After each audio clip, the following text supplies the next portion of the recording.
Om Namo Bhagavate Vasudevaya.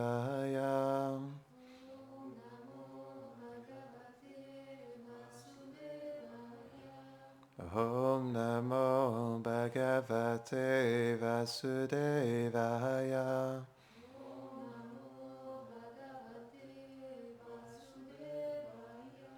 Om Namo Bhagavate Vasudevaya.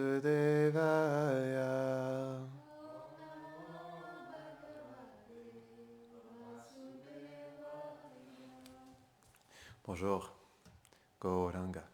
Bienvenue à tous à Fresh Bhavan. Aujourd'hui, nous allons lire un verset du Srimad Bhagavatam, premier chant, chapitre 8, verset 26.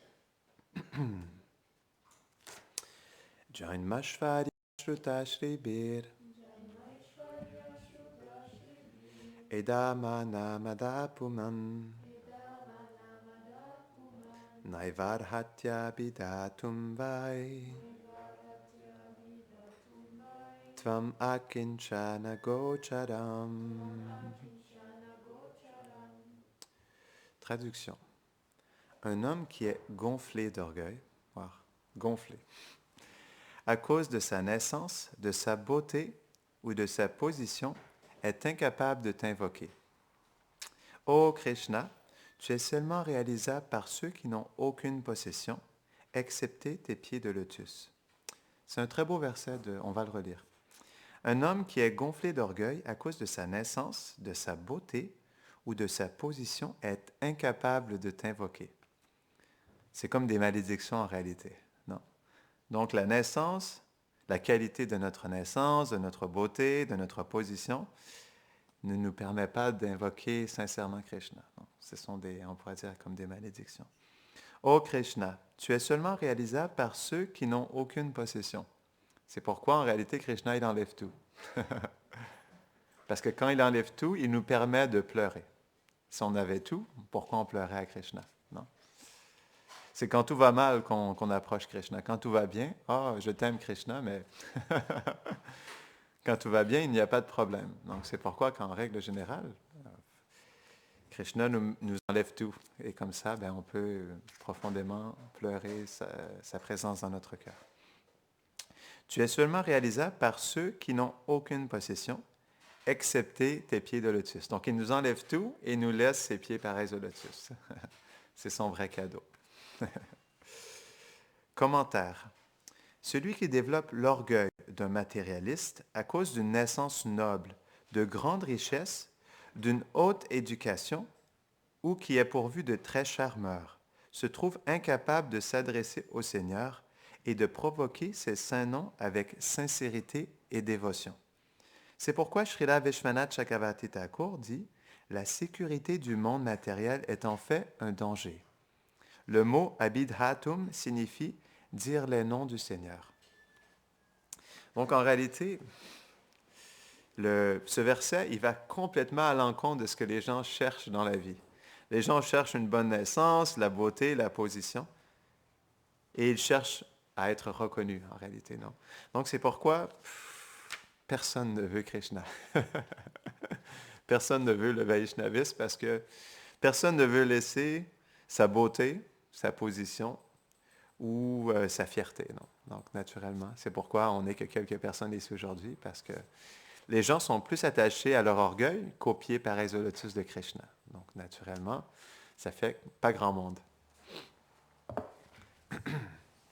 Om Jnanatimidandasya Gyananjara Sharakaya Chakshurun Militam Jena Tasmai Shri Gurave Namaha Shri Chaitanya Manobishtam Stapitam Jena Bhutade Svayam Rupa Kedamayam Dadati Svapadantikam He Krishna Karuna Sindho Dina Bandho Jagatpate Gopisha Gopika Kanta Radha Kanta Namostute Tapta Kanchana Gaurangi Radhe Vrindavaneshwari Vrishabhanu Sute Devi Pranamami Hare Priye Vanchakalpatarubhyashta Kripa Sindhubhya Eva Cha Patitanam Pavanebhyo Vaishnavebhyo Namo Namaha Jaya Shri Krishna Chaitanya Prabhu Nityananda Shri Advaita Gadadhara Shivasadi Gaura Bhakta Vrinda Hare Krishna Krishna Krishna Hare Hare Hare Rama Rama Rama Hare Hare Hare Krishna Krishna Krishna Hare Hare Hare Rama Rama Rama Hare Hare Hare Krishna Krishna Krishna Hare Hare Hare Rama Rama Rama Hare Hare Namahom Vishnu Padaya Krishna Prishtaya Bhutale Srimate Bhaktivedanta Swaminiti Namine Namaste Saraswati Deve Gauravani Pracharine Nirvishesha Shunyavadi Pashtatyade Shatadine.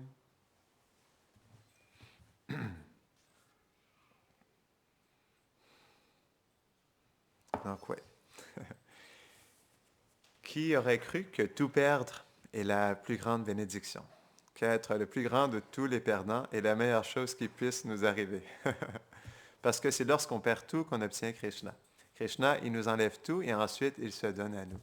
Pourquoi? Parce que Krishna, c'est un être d'amour qui est plein. En fait, il ne peut pas se donner à moitié. C'est pourquoi il attend, en fait, qu'on puisse s'abandonner à lui pleinement pour qu'il puisse pleinement aussi s'abandonner. Parce que Krishna, il est 100%. Il n'est pas 50%, non.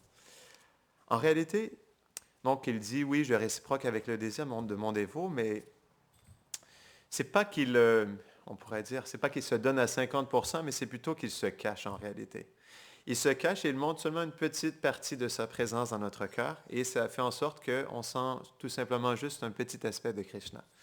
Mais en réalité, il souhaite tout nous donner, non? Mais pour qu'il puisse tout nous donner, il faut qu'il nous place dans une situation où on soit obligé de tout perdre. Non. Parce que comment est-ce qu'on peut obtenir Krishna dans notre cœur si notre cœur il est rempli d'autre chose que lui? C'est pas possible. Donc, le dévot qui est sincère, Krishna, il lui fait tout perdre. Ça, c'est assuré. Ça, c'est son amour pour son dévot. Si Krishna, il aime vraiment son dévot, il va lui faire tout perdre parce que il va faire en sorte qu'il n'ait plus aucun attachement dans ce monde. Il va faire en sorte qu'il n'ait plus aucun goût dans ce monde, qu'il n'ait plus aucune illusion dans ce monde. Et lorsque son dévot sera enfin réveillé, il réalisera dans son cœur que Krishna est son seul et unique refuge, à ce moment-là, alors Krishna se dévoilera pleinement dans notre cœur. Mais on doit lui faire sentir que nous aussi, on veut qu'il soit 100% avec nous. Non. Parce que Krishna, il est prêt à chaque instant, mais comme il voit justement nos attachements dans ce monde, il voit nos illusions, nos attachements, nos limitations, alors il respecte ça, non? Et il attend le temps propice où justement il pourra réellement pleinement se manifester dans notre cœur. Mais donc, on doit lui faire sentir qu'on veut qu'il soit 100% avec nous. Sinon, Krishna ne pourra jamais se manifester. Comment est-ce qu'on peut penser que Krishna va se manifester dans notre chant si on ne l'invite pas à 100%? Non. C'est comme on chante, mais tellement inattentivement qu'on ne fait pas sentir à Krishna qu'on veut être avec lui. Non. Donc, ce n'est pas possible.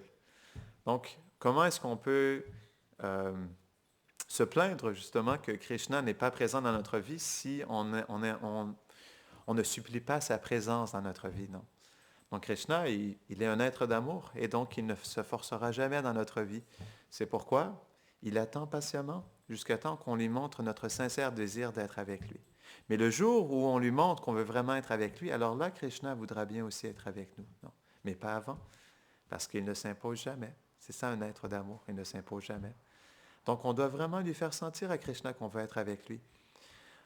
Donc il y avait un beau verset, je pense que je l'avais partagé sur WhatsApp. C'est expliqué que, en réalité, l'amour de Krishna, il est inné en nous. Et on est fait pour vivre dans l'amour. Et donc, il y a un autre verset en Chaitanya Charitamrita qui explique que, en réalité, le pur amour pour Krishna, il se manifeste à celui qui ne peut pas vivre sans Krishna. Ça, c'est, on pourrait dire, ça, c'est la manière d'avoir le plus grand refuge de Krishna. Que Krishna manifeste ses pieds de lotus dans notre cœur. C'est de lui faire sentir qu'on ne peut pas vivre sans lui. Non? Comme on fait sentir à Krishna qu'on ne peut pas vivre sans son illusion, alors Krishna nous donne son illusion, tout simplement. C'est très simple, en fait. Notre philosophie, elle est très simple, très directe. Comme on supplie Krishna, on pleure pour Maya, en réalité. On pleure pour Maya, on pleure pour l'illusion. Comme j'expliquais tout à l'heure, les gens veulent la richesse, les gens veulent la beauté, les gens veulent la reconnaissance, les gens veulent l'amour dans ce monde, et c'est ce que Krishna leur donne. Ya tamam prapadyante, tam sataiva bhajamyam. Je réciproque avec le désir des êtres. Et comme les êtres veulent Maya, ils veulent l'illusion, alors Krishna leur donne Maya, tout simplement. Non? Comme les êtres pleurent pour Maya, alors Krishna, il se sent obligé, en fait, il fait ça par amour aussi, hein? Il se sent obligé de réciproquer avec eux en leur donnant Maya. Donc, Krishna, par amour, il nous donne Maya. C'est pas qu'il veut nous donner Maya, mais par amour. Parce que l'être conditionné veut Maya, veut l'illusion, alors Krishna lui donne. Tout simplement. Mais lorsqu'on se tourne vers Krishna et qu'on lui dit, Krishna, c'est toi que je veux. C'est tes pieds de lotus, c'est ton doux sourire, c'est ton amour que je veux, c'est cette relation d'amour avec toi que je veux, alors Krishna va se donner à nous, tout simplement. C'est tellement simple en réalité. C'est tellement simple. Donc, au même titre que les gens s'investissent profondément à pleurer pour Maya, bien, au même titre, on doit s'investir pour pleurer pour Krishna, tout simplement. C'est une équation qui est vraiment très simple. Chaitanya Mahaprabhu, est-ce qu'on devrait, est-ce que demain on va parler de Chaitanya Mahaprabhu, mais c'est dur de... On va juste au moins raconter ça. Donc, Chaitanya Mahaprabhu, c'était le grand Nimai Pandit. Non? Il était invaincu dans tous les trois mondes.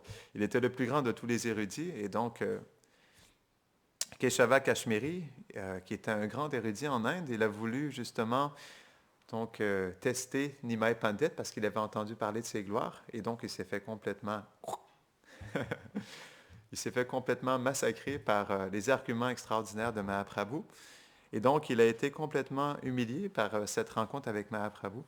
Il a réalisé que Nimai Pandit était vraiment le plus grand de tous les pandits. Et il faut comprendre, lorsqu'il était très jeune, il avait une école chez Chaitanya Mahaprabhu. Et donc, il enseignait la grammaire, le sanskrit, la philosophie à ses élèves, la logique, Nyaya. Et donc, ses élèves l'appréciaient beaucoup pour sa sagesse, pour ses réalisations et pour aussi ses méthodes d'enseignement. Mais quand Mahaprabhu, il est allé à Gaya, sa visite à Gaya a complètement transformé son existence. Parce qu'il a rencontré son maître spirituel Ishvara Puri et aussi, dans ses divertissements, c'était le moment où il allait s'investir de sa mission, non, du mouvement de Sankirtan, de lui-même s'investir de cet immense amour de Radharani, de pouvoir le partager aussi à toute l'humanité.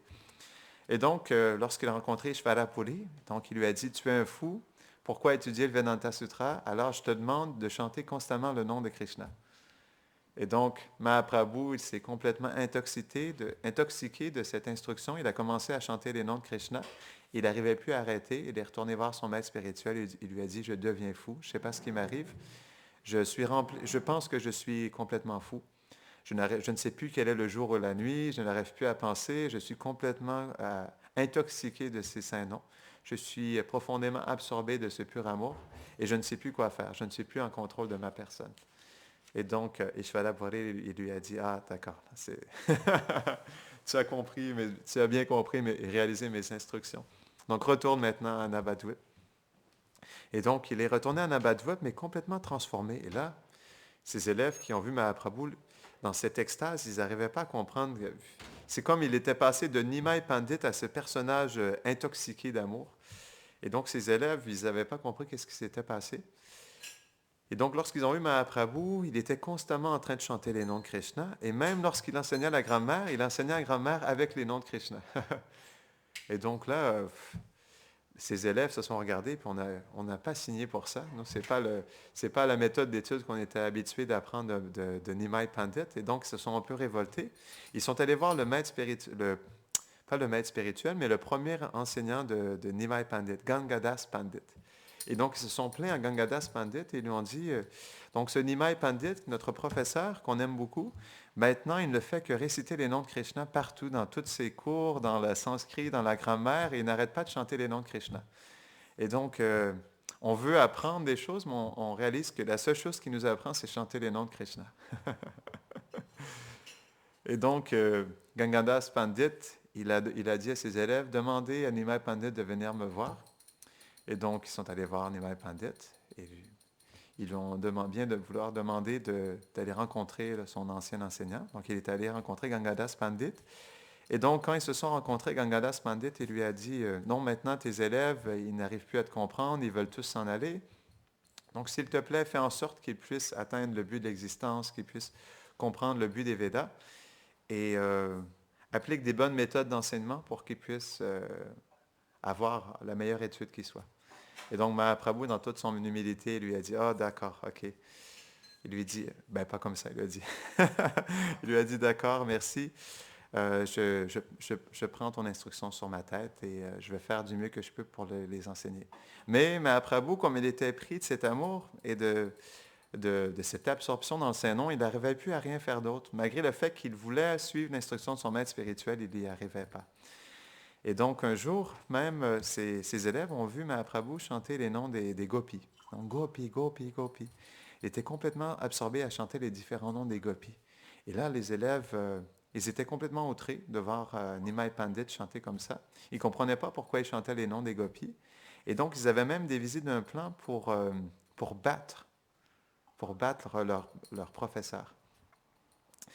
Parce que lorsqu'ils avaient rencontré Mahaprabhu et il lui avait dit, mais pourquoi chantes-tu les noms des gopis? Et donc, Mahaprabhu lui avait dit, mais comment veux-tu que je chante le nom de Krishna, ce vaurien, ce tricheur qui quitte la compagnie des gopis dans la danse rasa? Et donc, Mahaprabhu, il a pris un bâton et il a couru après ses élèves et il a essayé de tabasser ses élèves avec le bâton. Et donc, ses élèves, ils étaient outrés et ils ont cherché un plan pour essayer de justement faire payer ce qu'ils avaient reçu de Nimai Pandit. Et donc, finalement, Nimai Pandit, il réalisait que ce n'était plus possible pour lui de rester à Nabadwip. C'est une des raisons aussi pourquoi il a décidé de prendre sannyas, parce qu'il se faisait offenser par ses élèves. Et aussi, même lorsqu'il a commencé à prêcher les gloires du Saint-Nom à Nabadwip, comme il était un Grihastha, plusieurs personnes ne comprenaient pas pourquoi il abandonnait sa femme, pourquoi il passait des journées entières à chanter le Saint-Nom, et pourquoi il négligeait ses devoirs de Grihastha. Et donc, il se faisait critiquer beaucoup aussi en tant que Grihastha, parce qu'il était complètement absorbé dans les noms de Krishna.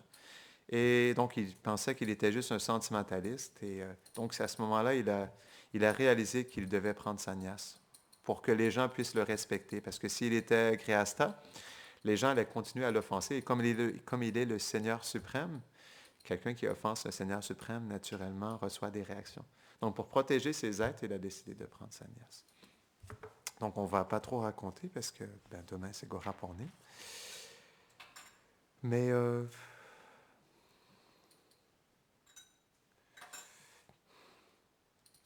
donc, Vishwanath Chakravarti Thakur, il dit, la sécurité du monde matériel est en fait un danger. Donc, c'est important. Bon, Srila Prabhupada, il expliquait à ses disciples, il réalisait qu'ils n'avaient pas assez peur de Maya. Ça, c'est un point important. On doit comprendre la puissance de l'énergie matérielle. Comme Krishna l'explique dans la Bhagavad Gita, le verset, c'est Daivi Esha Gunamayi Mameva Ya Prapadyante Daivi Esha Gunamayi. Non? Pardon? Mamam Maya Durateya. Donc, il explique que cette énergie divine qui est mienne est très difficile à surmonter. Mais celui qui s'abandonne à moi peut facilement la surmonter. Donc, l'énergie matérielle, elle est extrêmement puissante. Et c'est pourquoi, justement, elle nous donne ses difficultés, parce que Maya veut dire miséricorde, elle nous pousse vers Krishna, en réalité. Elle pousse tous les êtres à aller vers Krishna. C'est son devoir, c'est son service. Non? Tout ce qu'elle fait, c'est dans le but de... C'est comme c'est expliqué parfois même que Maya, c'est comme un chien, en réalité, qui court après les êtres et qui essaie de les mordre. Donc, c'est un exemple qui est intéressant parce que Maya, elle, comme un chien qui nous court après, elle nous pousse à courir, nous, vers Krishna, à s'enfuir et à prendre refuge de Krishna. Donc, c'est intéressant ce verset parce que ça nous montre que le fait de tout perdre est, on pourrait dire, la plus grande bénédiction. Parce que dans ce sentiment d'avoir tout perdu, on ne trouve aucun autre refuge que les pieds pareils au lotus de Krishna. Donc, c'est pourquoi même, par exemple, on regarde Reine Kunti, justement, c'est pas qu'elle demandait c'est une reine, non. C'est pas qu'elle demandait à Krishna elle n'a jamais demandé ça à Krishna. Hein. Elle n'a jamais dit à Krishna, s'il te plaît, redonne mon royaume, j'ai mes 5 fils, j'aimerais retourner dans... On a vécu tellement de calamités, tellement de difficultés. S'il te plaît, fais en sorte qu'on retrouve nos royaumes. Elle n'a jamais prié comme ça. Au contraire, en fait, elle demande le contraire, Kunti. Je ne sais pas si on l'a vu le verset, on l'a lu déjà, hein? C'était le verset précédent. Ô Seigneur de l'univers, puisses-tu laisser ces calamités arriver à nous encore et encore, car c'est dans cette adversité seulement, c'est dans cette adversité seulement que nous sommes bénis par ta présence. Celle-ci suffit à octroyer la libération du cycle interminable des naissances et des morts. Et ça, c'est une belle méditation. C'est une très belle méditation. Est-ce qu'on est prêt à tout perdre pour Krishna? Comme les gopis, elles ont tout perdu. Elles ont perdu leur réputation pour être avec Krishna. Elles ont tout perdu. Radharani, elle a tout perdu pour être avec Krishna. Non? Pour être avec Krishna, Kunti, à quel point ils ont perdu, les Pandavas, ils ont perdu leur royaume. Draupadi, elle s'est fait pas abuser, mais oui, on pourrait dire elle s'est fait quasiment abuser par Dushashan qui est allé la chercher. Il a tiré par les cheveux. Mais il faut comprendre que Draupadi, c'est ce qu'elle souhaite aussi même si ça a été une difficulté, une détresse pour elle dans ce qui lui est arrivé, Draupadi, elle a profondément senti la présence de Krishna. Ça a été un moment spécial pour elle aussi, non? Et il y a un beau mantra qu'elle a chanté. Je pense que c'est ça, Govinda Damodara Madhaveti. C'est Draupadi qui chante ce mantra. Govinda Damodara Madhaveti. Govinda Damodara Madhaveti. Donc, c'était un moment très spécial, très intime pour elle, parce qu'elle était dans une profonde communion avec Krishna. Non? Donc, c'est pourquoi, en réalité, si on veut vraiment sentir la présence de Krishna dans notre vie, on devrait le supplier de tout nous enlever. De nous faire tout perdre. Parce que c'est ce que Kunti demande. Et Kunti, c'est une personne extrêmement noble, c'est une reine, non? Et donc, si Kunti demande ça, alors pourquoi nous, on ne devrait pas demander ça non plus, non? On devrait demander ça aussi, non?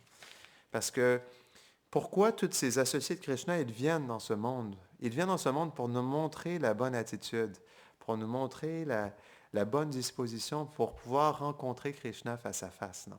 Donc, si on veut rencontrer Krishna face à face, on doit supplier Krishna de nous donner des calamités, de tout nous enlever, de nous faire tout perdre pour qu'on puisse n'avoir aucun autre refuge que lui. Donc ça, on pourrait dire, c'est la plus belle prière de la reine Kunti. C'est vraiment une prière qui est extraordinaire parce qu'elle nous montre la conclusion de toutes les Écritures. Non? On pourrait dire la culmination de la dévotion qui est de prendre un refuge complet envers Krishna. Non? Parce que c'est la qualité primordiale de l'âme, comme l'explique Bhaktivinoda Thakur. Il y a des qualités secondaires de l'âme, mais la seule qualité primordiale de l'âme, elle est de prendre un refuge complet en Krishna, dans les pieds pareils au lotus de Krishna. C'est notre qualité principale. Non? On est fait pour ça. Non? Donc oui, c'est ça.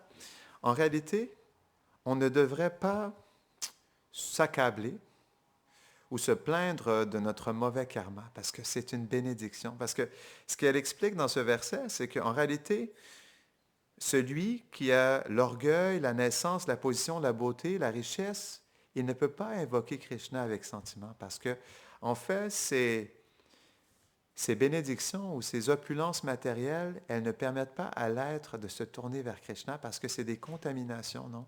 C'est expliqué dans le Bhagavatam que la richesse, c'est la plus grande contamination matérielle. Parce que la richesse, elle nous donne du pouvoir, elle nous permet de, on pourrait dire, d'acheter la gratification des sens, non? Donc, dans ce verset, elle nous prouve que l'opulence matérielle, c'est ce qu'il y a de pire pour le Vaishnav. Et c'est pourquoi Krishna, dans ce sentiment que le dévot soit complètement abandonné à lui, il préfère tout enlever dans le dévot. Et donc, c'est pourquoi on ne devrait pas, lorsqu'il nous arrive des revers de situation dans la vie, peu importe les difficultés que nous vivons, on ne devrait jamais voir ça comme des difficultés, mais plutôt comme les plus grandes bénédictions. On devrait, on pourrait dire, étreindre profondément et prendre refuge de ces calamités, de ces difficultés. Et même s'ils peuvent venir encore, ça sera encore mieux. C'est ce que la reine Kunti nous apprend dans ce verset et le suivant. Non? Elle nous montre justement comment supplier de Krishna de nous mettre dans la plus grande difficulté. Parce que c'est dans cette difficulté qu'on ressentira vraiment la présence de Krishna. Krishna, il a mis les gopis lorsqu'il a quitté la danse rasa. Imaginez-vous la détresse, la souffrance des gopis lorsqu'elles étaient dans la douce compagnie de Krishna et comme ça, il est immédiatement, tout de suite après avoir accompli la danse rasa, il a disparu immédiatement. La profonde détresse des gopis d'être dans la séparation de Krishna. Mais Krishna, il les a mis dans cette détresse pour augmenter l'intensité de leur amour. Non? Il fait ça aussi avec nous. Il nous met dans des profondes détresses pour voir si on va prendre justement cette opportunité de se tourner vers lui et de s'abandonner à lui profondément. Donc, on va terminer ici. Est-ce qu'il y a des questions ou des réflexions ou des commentaires avant qu'on termine? Pardon? Oui, vas-y.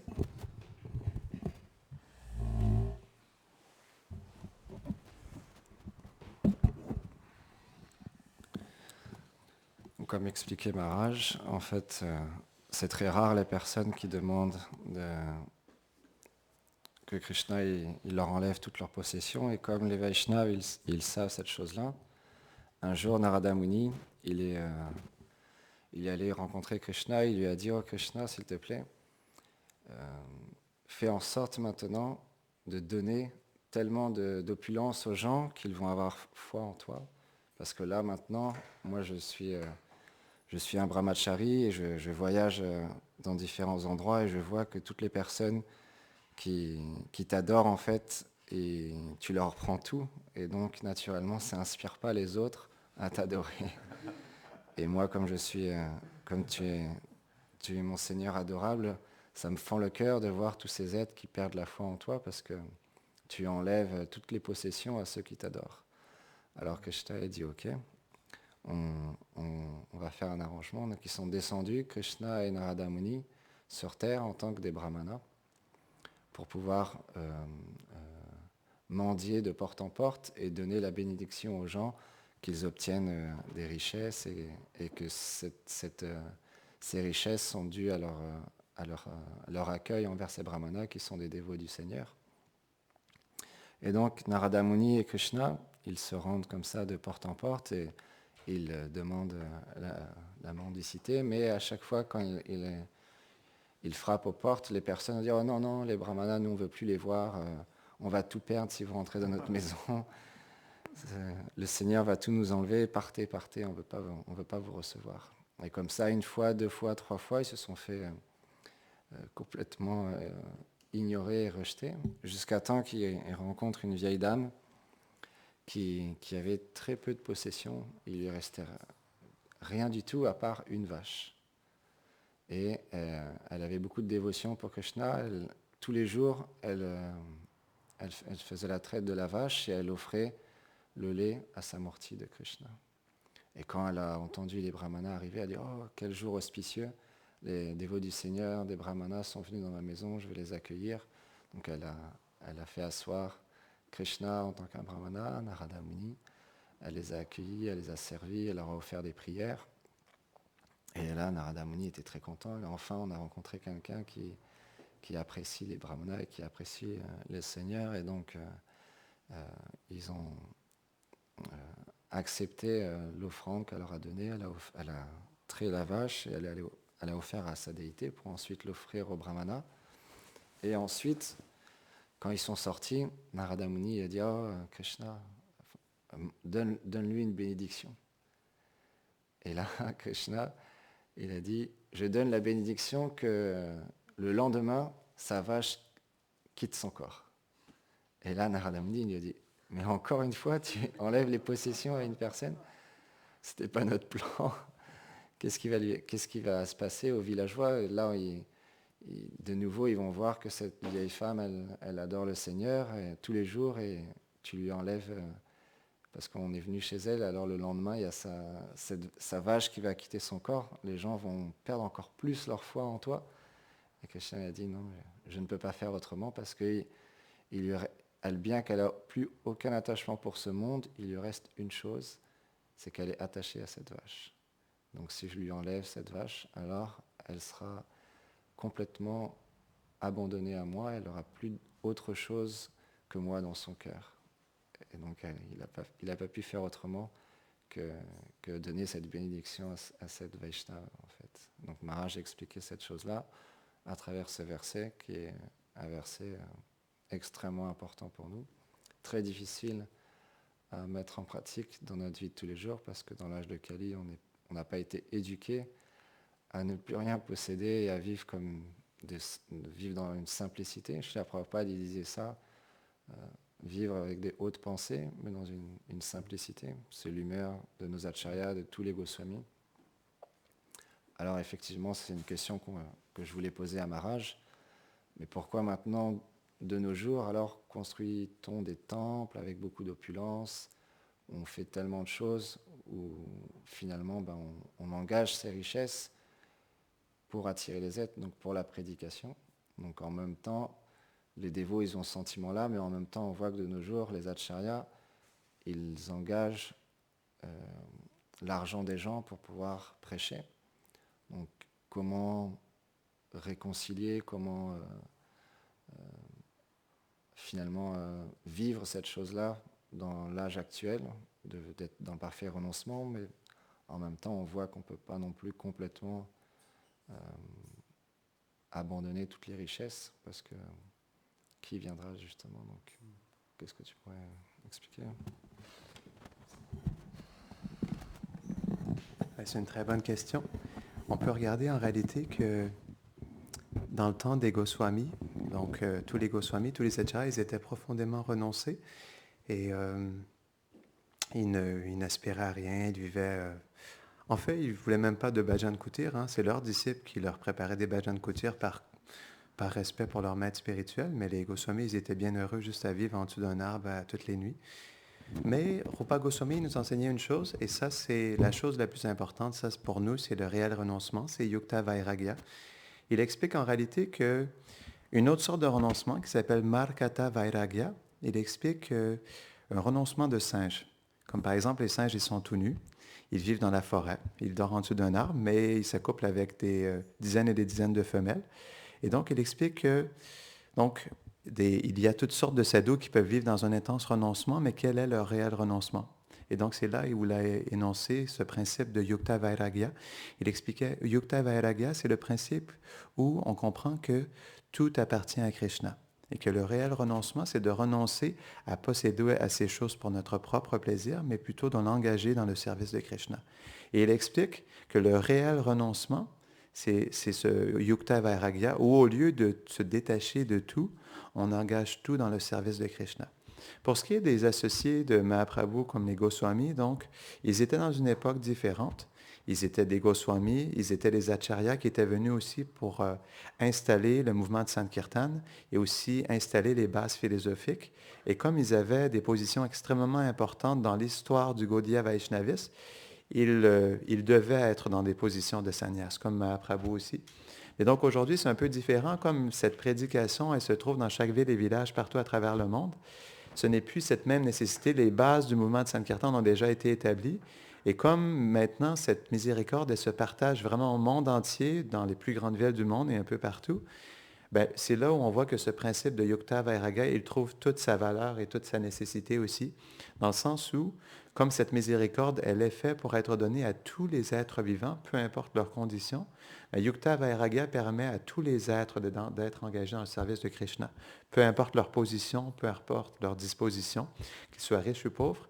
Donc, c'est un renoncement qui est idéal parce qu'il permet à tous les êtres de renoncer au plaisir de se satisfaire eux-mêmes de leur attachement. Et donc, à ce niveau-là, tout le monde peut faire ça, en réalité. C'est pas qu'ils renoncent mais plutôt ils renoncent à leur mentalité pour pouvoir engager ce qu'ils ont déjà. Et donc, à ce niveau-là, c'est vraiment une révolution de la prédication parce que ça peut être appliqué à tous les niveaux. Si on regarde dans le temps de Mahaprabhu, même dans le temps de Bhaktivinoda Thakur, pour ceux qui ont lu le Jaiva Dharma, on peut voir que la culture Vaishnave du temps de Bhaktivinoda Thakur, c'était beaucoup de Babaji, des renonçants. C'était un standard dévotionnel qui est extrêmement élevé, un standard de renoncement, même du temps de Bhaktisiddhanta Sarasvati Thakur aussi. Même ses Grihastha chantaient 64 tours par jour. Et donc, Srila Prabhupada, il a vraiment pris à cœur justement ce Yukta Vairagya. C'est lui qui a amené cette révolution, en fait, de Mahaprabhu, de Rupa Goswami à travers ce Yukta Vairagya. Donc, est-ce que ça répond à ta question? Oui. Jai. Yukta Vairagya ki? Jai.